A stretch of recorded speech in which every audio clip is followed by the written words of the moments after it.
હળવદમાં પૂરમાં ફસાયેલા લોકોનું રેસ્ક્યુ કરવામાં આવ્યું. જૂના માલણિયાદ અને ઇંગોરાળા ગામમાંથી રેસ્ક્યુ કરાયું. પૂરના પાણીમાં ફસાયેલા 17 લોકોના જીવ બચાવાયા. એનડીઆરએફ અને એસડીઆરએફની ટીમે લોકોના જીવ બચાવ્યા. ભારે વરસાદને કારણે પૂરની સ્થિતિનું નિર્માણ થયું હતું. દ્રશ્ય તમારી ટીવી સ્ક્રીન પર. મોરબીમાં અધરાધાર વરસાદ વરસ્યો. છેલ્લા 24 કલાકની વાત કરીએ તો સૌથી વધુ વરસાદ મોરબીમાં છે. 8.5 ઇંચ જેટલો વરસાદ ખાબકી ચૂક્યો છે.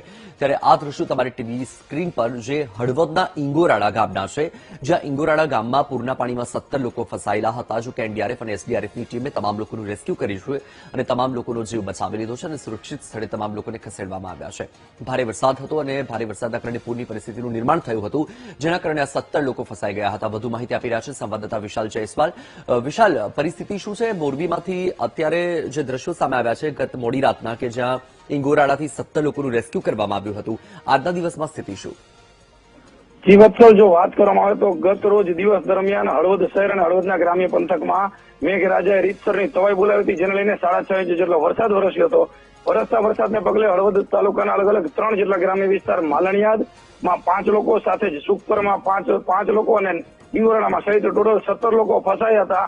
આ તમામ લોકો બપોરથી જ ફસાયા હતા. તંત્ર દ્વારા તેને બચાવવાની કામગીરી કરવામાં આવી રહી હતી, પરંતુ વરસાદ અને ઉપરવાસના પાણીના લીધે આ તમામ લોકોને બચાવી શક્યા નહોતા. ત્યારબાદ મોડી રાત્રે 2-3 વાગ્યાની આસપાસ આ તમામ લોકોને 17 લોકોને સુરક્ષિત રીતે એનડીઆરએફ, એસડીઆરએફ અને અલગ અલગ તંત્ર દ્વારા હાલ તો બચાવી રહ્યા છે. અને ગત મોડી રાતથી જ વરસાદનું પણ હાલ તો જોર ઘટ્યું છે અને હળવદ શહેર અને અલગ અલગ વિસ્તારોમાં હાલ તો મેઘરાજાની વરસાદને લીધે જે નુકસાની છે તેના પણ દ્રશ્યો હાલ તો સામે આવી રહ્યા છે. વત્સલ, જી બિલકુલ, માહિતી બદલ આભાર વિશાલ.